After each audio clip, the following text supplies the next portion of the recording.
우리가 성막을 공부하면서 계속해 강조하고 있는 바가 있죠. 성막은 예수 그리스도를 나타내는 하나의 상징성을 갖고 있다는 내용입니다. 그래서 예수님의 사역, 예수님의 성품, 또 예수님께서 우리에게 본으로 보여주신 모든 삶의 내용이 이르기까지 성막은 예수 그리스도의 구원 사역과 예수 그리스도께서 우리에게 본으로 보이신 삶의 내용들을 포함하고 있다는 것입니다. 그래서 그 회막을 단지 사람들이 하나님 앞에 나오는 모임의 장소로서의 회막이라고만 부르는 것이 아니라 그 회막을 뭐라고 달리 부르죠? 우리는 성막이라고 부릅니다. 거룩한 장막이라는 뜻 아니겠습니까? 하나님의 임재가 있고 하나님의 영광을 나타내고 하나님의 성품을 따라 살아가는 삶의 원리를 반영하고 있기에 성막이라고 말합니다. 자, 그러면 오늘 그리스도인 된 저와 여러분이 이 성막을 통해서 우리가 하나님의 임재나 예수 그리스도의 모형을 보았다면 이제 28장에서부터 기록되어져 있는 제사장의 모습, 특별히 제사장의 의복과 또 제사장이 갖추어야 될 성물을 통해서 우리가 어떠한 성도로서의 삶을 살아가야 할지에 대해서 우리가 깨닫고 또 아는 은혜가 있기를 바랍니다. 제사장의 의복을 우리가 살펴보면 화려한 보석들로 치장되어져 있어서 그 아름다움을 나타내는 것 정도로만 이해하기가 쉽습니다. 그러나 실제로 이와 같이 모든 하나하나의 거룩한 성물들을 그 의복에 새기고 또 보석으로 달고 있는 이유는 그 모든 하나하나의 모습을 통해서 예수 그리스도를 반영하고 나타내기 위함에 있다는 것을 알아야 합니다. 이 로마서 13장 14절에 분명히 우리에게 무엇으로 옷 입으라고 말하고 있습니까? 오직 주 예수 그리스도로 옷 입고 정욕을 위하여 육신의 일을 피하라라고 말합니다.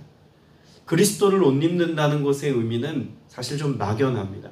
그러나 제사장의 의복을 통해서 우리가 예수 그리스도를 덧입음의 의미를 우리가 안다면 그리스도로 옷 입고 살아간다는 것이 이런 것이구나라고 깨달을 수 있는 은혜 요소들이 있다는 이야기죠.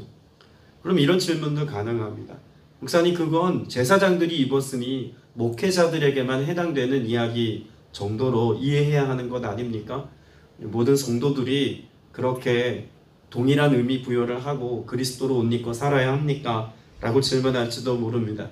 그래서 사도 베드로는 베드로전서 2장 9절에 우리에게 분명히 뭐라고 말씀하고 있습니까? 그러나 너희는 택하신 족속이요 왕같은 제사장들이요 거룩한 나라요 그의 소유된 백성이니 이는 너희를 어두운 데서 불러내어 그의 기이한 빛에 들어가게 하시니에 아름다운 덕을 선포하게 하려 하심이라 라고 말씀합니다.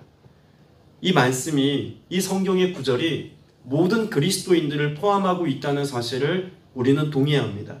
그렇다면 앞서 제가 성막이 거룩한 회막인 것처럼 그 의미가 하나님의 임재가 있고 예수 그리스도를 반영하는 것이라고 설명드린 것처럼 그리스도인들, 성도의 삶도 결국 어떤 삶의 원리를 따라 살아가야 한다는 것입니까? 성직의 사명이 있다는 것을 알아야 합니다. 목회자들만 성직자라고 부르는 것이 아니라 거룩한 제사장의 직분을 갖고 있는 모든 그리스도인들이 예수 그리스도를 반영하고 예수 그리스도의 성품을 나타내어서 마치 제사장이 그 거룩한 의복을 통해서 하나님의 영광과 임재를 나타낸 것처럼 그리스도인도 예수 그리스도를 옷 입고 예수 그리스도를 나타내는 삶을 살자면 그럼 우리도 동일한 어떤 사명이 있다는 것입니까? 성직의 사명이 있다는 것을 반드시 염두에 두어야만 합니다. 그럼 성직이라고 말하는 것을 어느 하나에 국한된 사역의 형태로 설명이 가능할까요? 단위에서 설교하는 것만 성직의 사명입니까? 아니면 성가대나 찬양팀처럼 앞에서 드러나게 봉사하시고 헌신하시는 분들만 성직에 있다고 말할 수 있을까요? 성찬에 참여하는 재직들과 직분자들이 그 거룩한 일들을 함께 감당하니까 성직이라고 말해야 하겠습니까? 여러분, 성직은요, 예수 그리스도가 반영되는 일이라면 모든 일이 성직에 해당되는 일이라고 저는 확신합니다. 우리가 성전에서 빗자루질을 해도, 주방에 가서 주방 봉사를 해도, 어린아이를 돌보는 교사의 사명을 감당해도 내 모습에서 예수 그리스도가 반영하는 삶을 우리가 실천적으로 살고 있다면 다 성직의 자리에 있다고 해도 과언이 아닌 것이죠. 비단 교회 공동체 안에서만이 아닙니다. 우리가 예수 그리스도의 향기를 바라고 예수 그리스도의 맛을 내는 삶을 통하여서 내가 아닌 예수 그리스도가 드러나게 하는 직장 생활을 하고 있다면, 누군가에게 그런 내 모습이 드러나고 비추어지고 있다면 우린 역시 제사장이 그 거룩한 옷을 입은 같이, 모든 성도들이 그리스도를 옷 입음과 같이 거룩함의 직제를 감당한다라고 말할 수 있다는 이야기입니다. 자, 28장 1절 말씀을 보면, 그럼 왜 우리가 그 거룩함으로 옷 입고 예수 그리스도를 나타내는 삶을 살아야 하겠습니까? 28장 후반부에 보면 내게로 나오게 하여 나를 무엇하는 섬기는 제사장의 직분을 행하게 하되라고 말합니다. 여러분, 우리의 삶 속에 하나님을 섬기는 일, 그 모든 것이 제사장이 해야 될 역할이고 사명이었다고 분명히 말씀하죠. 그럼 하나님을 섬기는 일을 좀 더 구체적으로 2절에서는 무엇이라고 말씀하고 있냐면 이렇게 말합니다. 내 형 아론을 위하여 거룩한 옷을 지어 무엇하게 합니까? 영화롭게 하고 아름답게 할지니. 그 직분 이전에 그가 그 거룩한 직분을 감당하기 위하여 입는 그 거룩한 옷을 통해서 무엇하게 해야 한다고 말씀하고 있냐면 영화롭고 아름답게 할지니. 여러분, 영화라고 하는 것은 누구에게 해당되는 말씀일까요? 하나님의 영광입니다. 그 거룩한 옷을 그렇게 지어 입는 이유는 제사장이 특별한 존재임을 나타내기 위함에 있는 것이 아니라 그의 삶에 무엇이 반영되게 하는 것입니까? 하나님의 영광이 드러나게 하는 것입니다. 아름답게 할지니라고 하는 것은 하나님의 아름다운 성품입니다. 그런 점에서 제사장이 거룩한 옷을 입고 거룩한 일을 행하는 그 모든 것을 통해서 하나님의 영광이 드러나게 하는 것, 그리고 하나님의 성품이 드러나게 하는 것. 여러분, 이것이 우리에게 주어진 가장 중요한 성직의 사명이라는 이야기죠. 전도해야 합니다. 복음을 전하는 선교적 사명 감당해야 하고 우리에게 맡겨진 지체들을 양육해야 합니다. 그런데 복음을 전하고 말씀을 선포하고 그 가운데 주의 선한 일을 행하는 그 모든 행위가 자기 의나 자기 만족에 치우친 것이라면 애초에 출발점부터 잘못됐다는 이야기입니다. 이 모든 하나님의 거룩한 사역을 통해서 누가 드러나야 합니까? 예수 그리스도가 드러나는 표지의 삶이 되어야 합니다. 여러분, 책에도 표지가 있지 않습니까? 그럼 이 표지를 보고 뭔 줄 압니까? 아, 이거 성경이구나 라고 알 수 있는 것처럼 우리의 삶이 그리스도의 표지가 되어서 내 안에 계신 예수 그리스도를 내 육체와 내 삶의 모습들, 내 언행과 내 모든 실천하는 모든 삶의 모습이 거룩한 일이 되어서 그 모습을 보니 예수님이 이런 분이겠구나 라고 짐작하게 하고 알게 하는 표지의 역할을 감당해야 한다는 것입니다. 엄밀한 의미에서는 우리가 예수 그리스도에 대한 설명문이 되어서 살아야 합니다. 나를 드러내기 위해서 가장 잘 볼 수 있는 어느 하나의 지표가 되는 것이 있다면 저는 자녀라고 생각합니다. 자녀를 보면 부모가 보인다는 말을 우리 어렵지 않게 하지 않습니까? 그리스도인들을 보면 누가 보입니까? 하나님이 보여야 합니다. 사실 교회 밖에서 교회를 비판하거나 비평하는 그 중심에는 그리스도인들의 삶의 내용이 대다수이다라고 해도 과언이 아닙니다. 여러분, 교리 가지고 딴지 거는 분들 보셨습니까?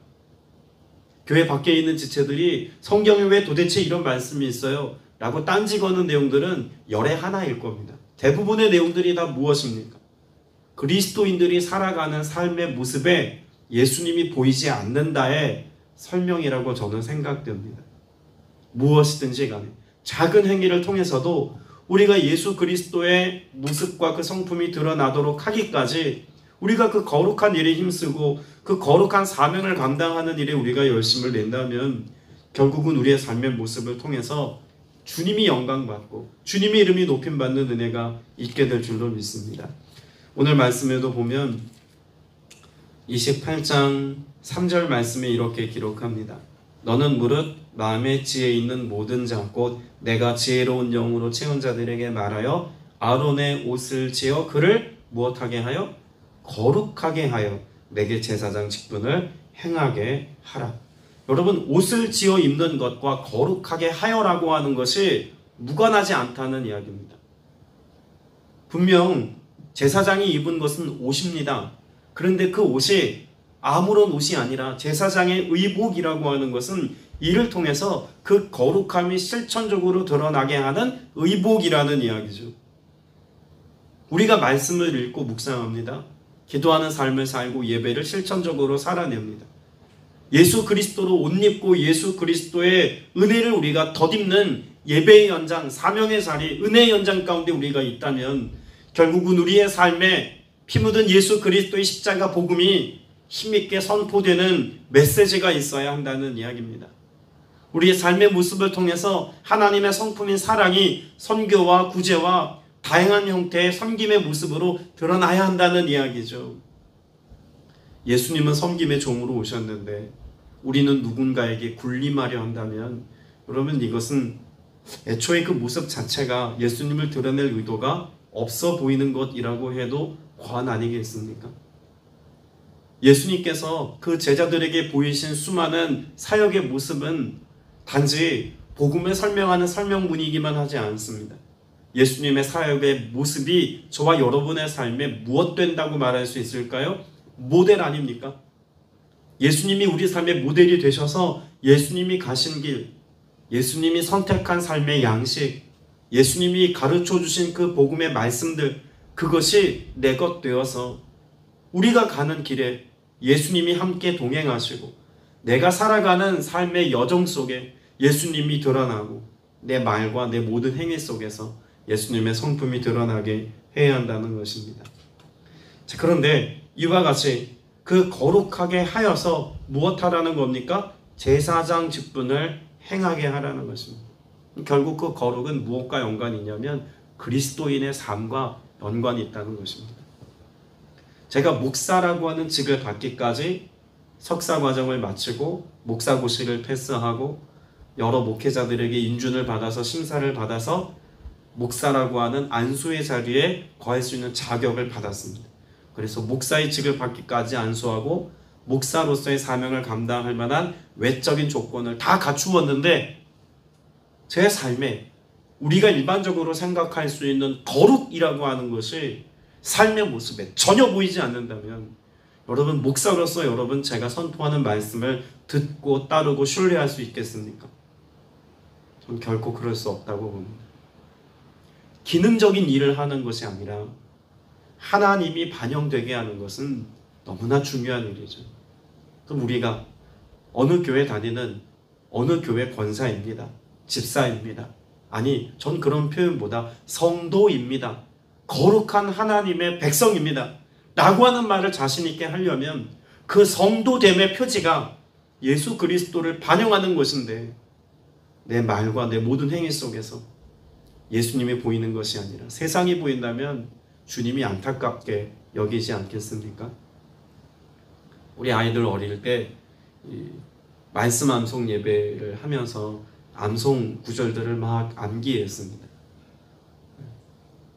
근데 그 말씀 구절에 너는 그리스도의 형상이니라고 하는 구절이 들어간 말씀이었는데 제가 운전대를 잡고 막 운전을 하다가 옆에 끼어드는 차선이 급하게 확 끼어드는 바람에 깜짝 놀라서 저도 하지 말아야 될 그런 말들을 막 쏟아냈습니다. 에이 삑 같은 이라고, 에이 나쁜 사람 같은 이라고, 어디 저렇게 운전을 하지? 저희 아이들이 보고 있다가 하나님의 영광이 안 보이네?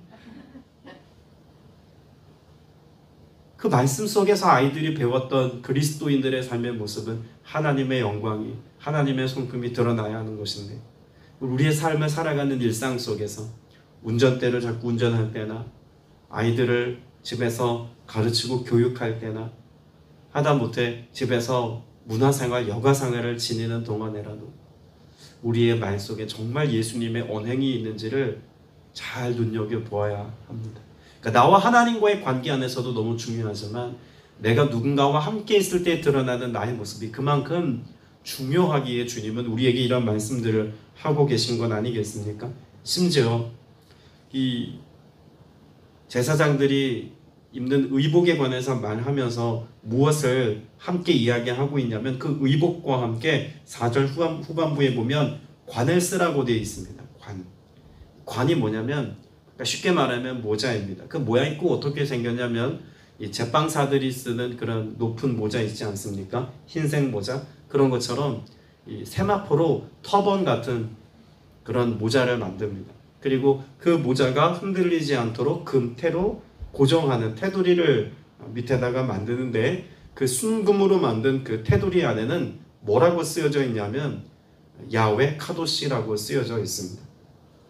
하나님 앞에 성결, 거룩이라고 쓰여져 있습니다. 여러분 왜 순금으로 만들까요? 그냥 예쁘니까, 그건 좋은 거 귀한 거니까. 그렇지 않습니다. 순금은 변하지 않음에 대한 대명사입니다. 그러니까 여호와 앞에 거룩의 삶이 너희의 삶에서 절대로 변질되지 않게 하라는 의미가 있는 것입니다. 그 어떤 것보다도 우리가 타협할 수 없는 성도의 삶이 있다면 거룩입니다. 그래서 우리가 믿음의 삶을 살아갈 때 예수 믿고 구원받는 구원의 자리에 서는 은혜만큼이나 구원 이후에 성령으로 세례받고 충만해서 거룩의 삶을 지속하여 살아가는 충만의 삶을 살아가는 은혜가 우리에겐 너무나 중요하다는 이야기죠. 그것이 그리스도를 반영하는 삶의 시작이자 완성이라고까지 말할 수 있다는 이야기입니다. 그리고 그 옷을 짓는 내용에 관해서 5절에 이렇게 말씀합니다. 그들이 쓸 것은 금실과 청색, 자색, 홍색실과 가늘게 꼰 배실이니라. 여러분 이것은 우리가 휘장을 짤 때 이와 같은 양식을 따라서 짜라고 말씀하신 내용들을 이미 보지 않았습니까? 여러분 금실은 앞서 말씀드린 것처럼 영원을 상징합니다. 변질되지 않은 영원성입니다. 하나님을 반영하는 색이죠. 그럼 뒤에 나오는 청색, 자색, 홍색 그리고 배실, 그 배실은 제가 설명 이전에 드렸던 거 기억나십니까? 누런 베이지만 여러 번 탈색하여서 고급 실로 만들어낸 흰색 실이라는 것을 말씀드렸습니다. 그럼 이 각각의 색들이 갖고 있는 것은 결국 누구를 드러내기 위함일까요? 예수 그리스도를 드러낸다는 것입니다. 여러분 교회가 예수님을 드러내고 교회가 예수님의 복음을 선포하는 사명을 감당하지만 결국은 제사장이 그 의복을 입고 회막과 같이 동일하게 그 성막을 짤 때 썼던 휘장을 짤 때 썼던 것과 똑같은 실로 제사장의 의복을 짜서 입는 것은 그리스도인들 왕같은 제사장의 직분을 감당하는 저와 여러분이 살아가는 삶의 현장 속에서 동일하게 누가 드러나야 한다는 걸까요? 예수님이 드러나야 한다는 이야기입니다. 여러분 예수님이 어디에서 잘 설명되어져 있습니까? 사복음서에 잘 설명되어져 있지 않습니까? 그 사복음서의 내용이 결국 여기 성경에 기록되어져 있는 청색, 자색, 홍색, 백색 실의 내용과 일치합니다. 사복음서, 왜 똑같은 복음서가 4개나 기록되어져야만 했겠습니까? 물론 서로 보완적인 내용이 있습니다만 그 사복음서의 내용은 각각 같은 이야기를 하는 것 같지만 주제는 각각 다릅니다. 그럼 색깔과 복음서 내용을 빗대어서 잠깐 설명해 볼까요? 지금 제일 먼저 나오는 색은 청색입니다. 청색은 제가 하늘색이라고도 설명을 드리지 않았습니까? 그러면 예수 그리스도의 무엇을 설명할까요? 하늘에 계신 하나님 되심을 설명합니다. 복음서 가운데 하늘의 하나님 되시는 하나님의 하나님 되심을 설명하고 있는 장면, 예수 그리스도의 하나님 되심을 설명하는 장면은 요한복음에 기록되어져 있습니다. 그래서 에스겔서에 나오는 4생물 중에 굳이 동물의 비유를 하자면 독수리 복음이라고 말하는 것도 하늘의 하나님, 하나님의 하나님 되심을 설명하는 복음서이기 때문에 그렇습니다. 두 번째는 자색입니다. 자색은 그 염색하는 기술이 까다로워서 실 자체가, 그 염색한 실 자체가 매우 귀했죠. 그래서 왕과 왕실의 사람들만 입었습니다. 그래서 예수 그리스도의 왕 되심을 설명한다고 말씀을 드렸습니다.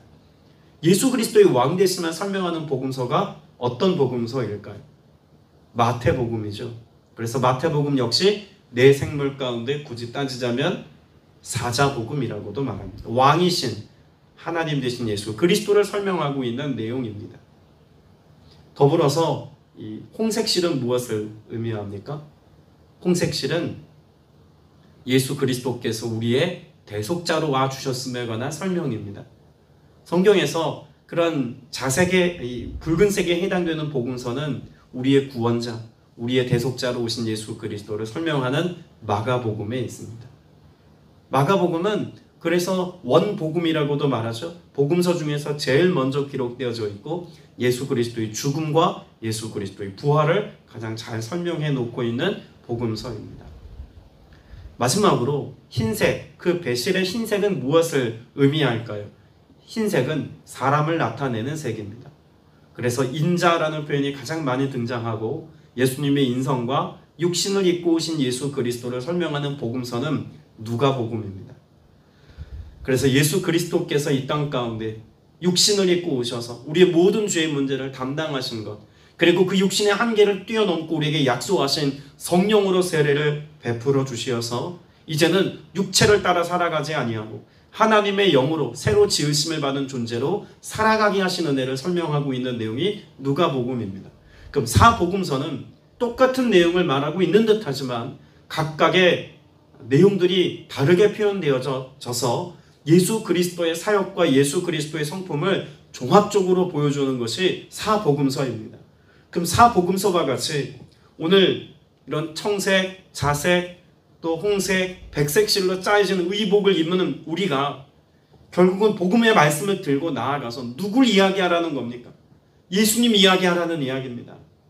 예수 그리스도께서 우리에게 말씀하신 명령을 가르쳐 지켜 준행하는 삶을 살게 하는 것, 그것이 우리의 사명이고 내 모습 속에서 예수 그리스도가 드러나게 하는 것이 성직의 사명을 감당하는 것입니다. 물론 교회 공동체 안에 코이노니아로서 교제로서의 기능이 있습니다. 그러나 그리스도가 주 되심을 믿는 믿음의 고백을 선포하며 살아가는 우리의 모습 속에는 오직 예수가 드러나야 합니다. 자, 그러려면 전제되어야 할 것이 있죠. 나를 통해서 예수님이 드러나려면 내가 죽어야 합니다.